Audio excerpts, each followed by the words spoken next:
নতুন না, আমরা দীর্ঘ প্রায় 8-10 দিন যাবৎ এই অভিযানটা চালু রেখেছি। আমরা প্রত্যেক দিন প্রত্যেকটা গলি, প্রত্যেকটা মেইন রোড, প্রত্যেকটা যেখানে যেখানে হকাররা ব্যবসা করেন তাদেরকে আমরা বারবার একই কথা বলছি, তারা যেন সকাল 11টায় দোকান খুলেন এবং রাত্র 11টার মধ্যে যেন ওনাদের দোকান মানে যাবতীয় ব্যবসা বন্ধ করে ওনাদের যে মানে ভ্যানগুলি আছে, ঠেলাগুলি আছে, এগুলি যেন নিজ নিজ দায়িত্বে নিজ নিজ জায়গায় সরিয়ে নেন। কিন্তু আমরা বারবার একই কথা বলছি, ওরা মানে ওনাদের আমাদের এই যে নিয়ম যেটা করেছি সেটা ওনারা মানতে রাজি না। তো সেই ক্ষেত্রে আমাদের অভিযানটা চালু রাখতে হচ্ছে।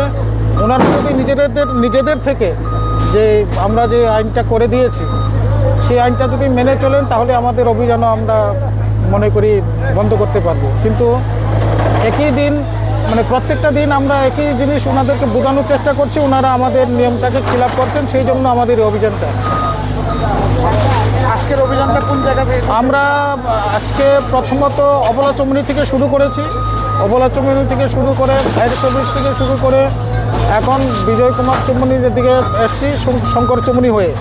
তো রাস্তার পাশে যারা যারা অবৈধভাবে তাদের সামগ্রী, তাদের দোকানের যে ব্যবসার সামগ্রী বা নির্মাণ সামগ্রী যেগুলি রেখেছেন, আমাদের নিষেধাজ্ঞা সব কিছুর মধ্যেই আছে, কিন্তু ওনারা মানছেন না, এই জন্য আমরা এইগুলিকে চালু রাখতে। আজকে মূলত কতটা দোকান আপনারা উচ্ছেদ করতে পারছেন? এখন অবধি আমরা প্রায় 8-10টা দোকান আমরা এরকম উঠিয়েছি যেটা আমাদের নিয়ম মানেনি। আর কিছু কিছু সংখ্যক লোক এখন আমাদের এই নিয়মটাকে মেনে ওনাদের ব্যবসাটাকে চালিয়ে যাচ্ছেন। তো তাদের জন্য আমরা বলবো যে না, ওনারা আমাদের ব্যাপারটা বুঝতে পারছেন এবং ওনারাও নিজেদের সেফটিটা বুঝতে পারছেন। তো তাদের জন্য আমাদের তরফ থেকে স্বাগতম। আর যারা আমাদের নিয়ম মানছেন না, যা আগামী দিনেও মানবেন না, তাদের জন্য আমাদের অভিযান চালু থাকবে। আপনাদের তো এই অভিযান অনেকদিন আগে থেকে শুরু এখন পর্যন্ত কেমন অবস্থায় আছে যে শহর এখন পর্যন্ত আমাদের কাছে বিভিন্ন জায়গা থেকে অনেকেই আমাদেরকে বলছেন যে আগে ফুটপাথ দিয়ে মানুষ হাঁটাচলা করতে পারতো না, বিশেষ করে আমাদের শহরের প্রাণকেন্দ্র যেখানে বিশেষ করে মানুষ রোজ তাদের নিত্যদিনের সামগ্রী, নিত্যদিনের এগুলি কেনাকাটা করতে আসেন। ওনারা আগে ফুটপাতে বা আমাদের যে ড্রেনটা কভার করেছি যেটা দিয়ে মানুষ হাঁটবে, সেই সমস্ত জায়গাগুলিতে ওনারা হাঁটতে পারতো না, এখন ওনারা হাঁটতে পারেন।